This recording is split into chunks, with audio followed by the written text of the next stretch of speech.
آج ہم آپ کو ایک ایسے نوجوان کی کہانی سنائیں گے جسے پر اسرار اور جادوئی کتابیں پڑھنے کا بہت شوق تھا۔ اس کی خواہش تھی کہ وہ جان سکے کہ یہ سب علوم کام کیسے کرتے ہیں اور ان کے پیچھے کون سی طاقت کار فرما ہے۔ لیکن اس کا یہ شوق اس وقت ایک مصیبت بن گیا جب اس لڑکے کو ایسی باتیں بھی معلوم ہو گئی جن کا انسان سے پردہ رکھا گیا ہے، اور ان باتوں کی وجہ سے اس لڑکے کی زندگی ایک عذاب بن گئی۔ تو آئیے اس کہانی کی شروعات کرتے ہیں، اور آپ سے ریکویسٹ ہے کہ اس ویڈیو کو اینڈ تک لازمی دیکھیے گا۔ ناظرین، یہ توحید نامی ایک لڑکے کی کہانی ہے جو کہ سرگودا کا رہائشی تھا۔ توحید بچپن سے ہی ایک نہایت شریف اور پڑھاکو لڑکا تھا، اور نہ صرف اپنی تعلیمی کتابوں میں دلچسپی رکھتا تھا بلکہ وہ ویسے بھی مطالعہ کا شوقین تھا۔ پڑھائی میں اپنی قابلیت کی وجہ سے اسے ایئر فورس میں بھی نوکری مل گئی تھی۔ فوج میں نوکری کے باوجود توحید نے اپنے مطالعہ کی عادت کو جاری رکھا، اور وہ اپنی نوکری سے فارغ ہو کر زیادہ تر وقت اپنی کتابوں کے درمیان ہی گزارتا تھا۔ وقت کے ساتھ ساتھ اسے نیومرولوجی یعنی علم الاعداد، پامسٹری یعنی کہ ہاتھ کی لکیروں کا علم، اور ایسٹرولوجی یعنی ستاروں کی گردش کا علم، ان سب میں توحید کو وقت کے ساتھ ساتھ دلچسپی پیدا ہو گئی، اور وہ ان کے بارے میں مختلف کتابوں کا مطالعہ کرنے لگا۔ اس کے بعد اسے جادو میں دلچسپی بھی پیدا ہو گئی، اور اس نے بہت سی مشہور جادوئی کتابوں کو بھی پڑھنا شروع کر دیا۔ گھر پر توحید زیادہ تر وقت انہی کتابوں میں گزارتا تھا۔ وقت کے ساتھ ساتھ اس کا اثر اس کی نوکری پر بھی ہونے لگا، اور وہ بہت ہی بے دلی سے اپنی نوکری پر جاتا تھا، اور جب وہ وہاں پر ہوتا بھی تھا تب بھی ان کتابوں کی سوچ میں ہی کھویا رہتا تھا۔ توحید کے ہم عمر رشتہ دار یعنی کزنز وغیرہ بھی اس سے پوچھتے تھے کہ بھائی تم کہاں گم رہتے ہو، نہ باہر آتے ہو، نہ کسی سے ملتے ہو، آخر معاملہ کیا ہے؟ لیکن توحید کبھی بھی ان کی باتوں کا جواب نہیں دیتا تھا۔ جب لوگ زیادہ اصرار کرتے تھے تو کہہ دیتا تھا کہ جو میں جان چکا ہوں، اگر تم لوگ بھی جان لو تو تم لوگ بھی ہنسنا کھیلنا اور دنیا سے ملنا چھوڑ دو۔ اس کی ان حرکتوں کی وجہ سے اس کے گھر والے بہت پریشان تھے۔ توحید سے وہ شادی کا کہتے تھے تو وہ صاف انکار کر دیتا تھا، اسے کہیں باہر جانے کا کہتے تھے تو بھی منع کر دیتا تھا۔ پھر اچانک توحید نے اپنے آپ کو کمرے میں بند کر لیا۔ جب اس کے گھر والوں نے دیکھا کہ یہ تو نوکری پر بھی نہیں جا رہا، تب انہیں پتا چلا کہ توحید تو وہاں سے پہلے ہی استعفیٰ دے چکا ہے۔ گھر والے اس کے کمرے کا دروازہ کھٹکھٹاتے رہے، لیکن وہ دروازہ نہیں کھولتا تھا، اور بس یہی کہتا تھا کہ میں ٹھیک ہوں، آپ مجھے اکیلا چھوڑ دیں۔ گھر والوں نے پریشان ہو کر ایک نفسیاتی ڈاکٹر کو بلایا کہ کہیں توحید کا کوئی دماغی مسئلہ تو نہیں ہو گیا۔ بڑی مشکل سے توحید کو کمرے سے باہر نکالا گیا تاکہ ڈاکٹر اس کا معائنہ کر سکے۔ گھر والوں اور ڈاکٹر کو شک تھا کہ شاید توحید ڈپریشن کا شکار ہے، اور اسی لیے ڈاکٹر نے ڈپریشن سے متعلق توحید سے سوال کرنا شروع کیے۔ ڈاکٹر کے سوالوں سے تنگ آ کر توحید اچانک بولا کہ آپ میرا کیا علاج کریں گے؟ پہلے اپنی بیٹی کا تو علاج کروا لیں۔ میرا علاج کرنے کی بجائے اس وقت آپ کو اپنی بیٹی کے پاس ہونا چاہیے۔ ڈاکٹر یہ سن کر حیران رہ گیا اور بالکل لاجواب ہو گیا، اور بے اختیار اس کے منہ سے نکلا کہ تمہیں یہ کیسے پتا چلا؟ سب گھر والے بھی حیران رہ گئے کہ یہ دونوں کیا باتیں کر رہے ہیں، کیونکہ ڈاکٹر تو ایک انجان آدمی تھا، اور نہ ہی توحید یا اس کی فیملی اس کی بیٹی کے بارے میں کچھ جانتے تھے۔ اس کے بعد توحید اچانک بولا کہ اپنی بیٹی کو تھائی لینڈ لے جاؤ، وہاں پر اس مرض کا بہت اچھا علاج ہوتا ہے۔ ڈاکٹر یہ سن کر مزید گھبرا گیا کہ تمہیں کیسے پتا چلا کہ میں اپنی بیٹی کو علاج کے لیے تھائی لینڈ لے جانے کی تیاری کر رہا ہوں؟ توحید نے بڑی سنجیدگی سے جواب دیا کہ میں اتنا کچھ جان چکا ہوں کہ اس کمرے میں موجود ہر شخص کے ہر راز سے واقف ہوں۔ میں اسی لیے کسی سے نہیں ملتا کہ مجھے یوں لگتا ہے کہ ہر شخص میرے سامنے بے لباس ہو چکا ہے۔ یہ سن کر ڈاکٹر وہاں سے ڈر کر بھاگ گیا، اور گھر والوں سے بھی کہنے لگا کہ یہ تو کوئی اور ہی مخلوق لگتی ہے، جو کچھ اس نے بتایا ہے وہ بالکل ٹھیک ہے۔ اس واقعے کے بعد یہ بات ان کے خاندان میں بھی پھیل گئی، اور اس کے باقی فیملی ممبرز بھی توحید سے بچنے لگے۔ اس کے بارے میں یہ مشہور ہو گیا کہ شاید توحید نے کالا علم سیکھ لیا ہے۔ جہاں چھوٹے بچے اس چیز سے بہت ہی فیسینیٹ ہوئے، وہیں بڑے لوگ یا تو اس سے ڈرنے لگے یا توحید سے ناراض ہو گئے کہ اس نے غیر شرعی کام میں ٹانگ پھنسا لی ہے۔ توحید کے دادا نے غصے میں آ کر گھر کے بڑوں کو اکٹھا کیا اور توحید کو بلا لیا کہ یہ کیا ڈرامہ لگایا ہے تم نے۔ توحید کے دادا نے اس سے پوچھا کہ آخر تم کیا جانتے ہو؟ یہ سن کر توحید خاموش رہا اور اپنے دادا کو کوئی جواب نہیں دیا۔ توحید کے دادا غصے میں آ گئے اور کہنے لگے، ہاں نجومی صاحب بولو، کیا جانتے ہو تم؟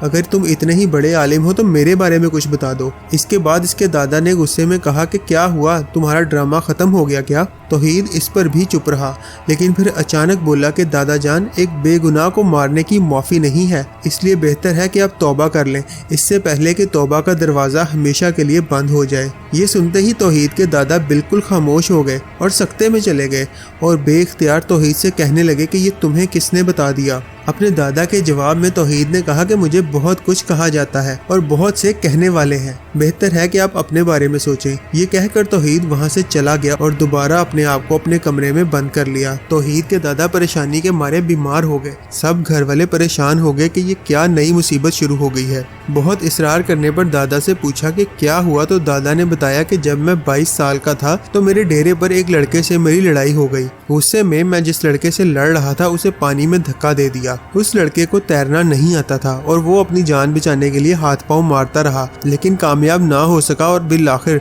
डूब कर मर गया। मैं डर के मारे भाग आया और किसी से इस बारे में कुछ ना कहा। कुछ देर बाद जब लड़के की लाश मिली तो लोगों को यही लगा कि शायद ये फिसल कर पानी में गिर गया है और तैरना ना आने की वजह से डूब कर इसकी मौत हो गई है, जबकि हकीकत में तौहीद के दादा ने उसे धक्का दिया था। ये बात तौहीद के दादा के अलावा किसी को भी मालूम नहीं थी। तो आखिर आज तौहीद ने ये राज कैसे फाश कर दिया? इस वाक़े के बाद दादा की तबीयत दिन ब दिन खराब होने लगी और कुछ ही दिनों बाद उनकी डेथ हो गई। तौहीद ने उनके जनाजे में भी शिरकत नहीं की और कमरे में ही बंद रहा। इस वाक़े के बाद उसके घर वाले और रिश्तेदार तौहीद से बहुत डर गए थे। उसके माँ बाप उसके कमरे के बाहर ही उसका खाना रख देते थे, जिसे कभी तौहीद उठा लेता था और कभी वो खाना वहीं पड़ा रहता था। इसी तरह दिन गुजरते रहे। तौहीद के कमरे से कभी रोने की आवाज़ें आती तो कभी बातें करने की, कभी वो चिल्लाता तो कभी कई दिनों तक वहाँ सन्नाटा छाया रहता। तौहीद के घर वालों के मुताबिक वो पागल हो चुका था। अचानक एक दिन तौहीद घर से बाहर आया और अपनी अम्मी के पास गया। उसने अपनी अम्मी को कहा कि अम्मी, आज मैं आपके हाथ से खाना खाऊंगा। माँ ने कहा, ज़रूर बेटा, मैं तुम्हें अपने हाथ से खाना खिलाऊंगी। तौहीद की वालदा उसको खाना खिलाती रही और साथ साथ पूछती रही कि मेरे बेटे, तुम्हें क्या हो गया है? तुम बाहर क्यों नहीं आते? अपने दोस्तों, अपने बहन भाइयों से क्यों नहीं मिलते? तौहीद, जो कि बहुत ही कमज़ोर हो चुका था, अपनी अम्मी से कहने लगा कि अम्मी, मैं आखिर कैसे बाहर आ जाऊँ? कैसे इतने दुख बर्दाश्त करूँ? अच्छा है कि आप लोग मुस्तकबिल को नहीं जानते, वरना आप रोज़ जीते और रोज़ मरते।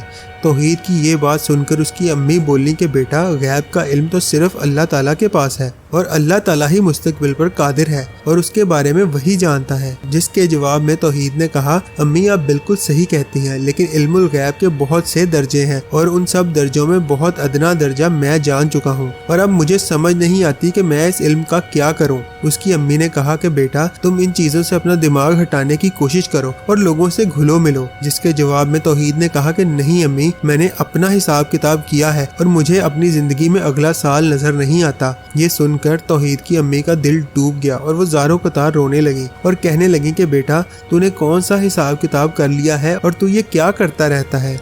तौहीद चुप रहा और फिर अचानक कहा कि अम्मी, आज आप राबिया खाला की तरफ चले जाना, उन्हें आपकी ज़रूरत है। राबिया, जो कि तौहीद की खाला थी, वो सरगोदा से काफ़ी फासले पर रहती थी। तौहीद की अम्मी ने पूछा कि क्यों, उन्हें ऐसा क्या हुआ है? जिसके जवाब में तौहीद गुस्से से बोला कि चली जाएं, वरना फ़ोन आने के बाद जाएंगी तो क्या फ़ायदा। ये कहकर तौहीद दोबारा अपने कमरे में चला गया। तौहीद की अम्मी परेशान हो गई और उन्होंने अपनी बहन को फ़ोन किया। फ़ोन पर खैरियत दरियाफ्त की तो पता चला कि सब कुछ ठीक ठाक है और सब लोग खैरियत से हैं।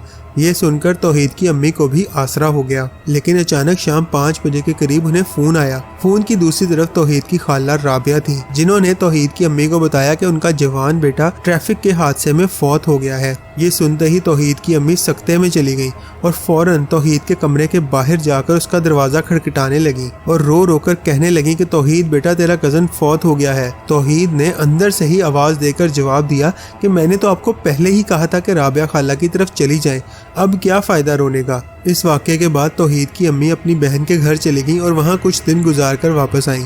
वापस आकर उन्होंने ये पूरा किस्सा तौहीद के वालिद को बताया। तौहीद के वालिद पहले ही अपने बाप की वफ़ात के सदमे में थे और इसी वजह से बहुत डर गए थे, लेकिन ये पूरा वाक़या सुनकर उनकी हालत और बिगड़ गई। इस पूरे वाक़या के 8 माह बाद तौहीद ने अपने वालिद की पिस्टल से अपने आप को गोली मार ली। गोली की आवाज़ सुनकर जब सब घर वाले तौहीद के कमरे की तरफ भागे तो कमरा आगे से लॉक था। तौहीद के घर वाले जब कमरे का दरवाज़ा तोड़कर अंदर गए तो कमरे में हर जगह चौक से नक्शे बने हुए थे जिनके अंदर नंबर्स लिखे थे। कुछ किताबें फर्श पर पड़ी हुई थी जिनको जला दिया गया था। कुछ किताबों के सफ़े फाड़ दिए गए थे।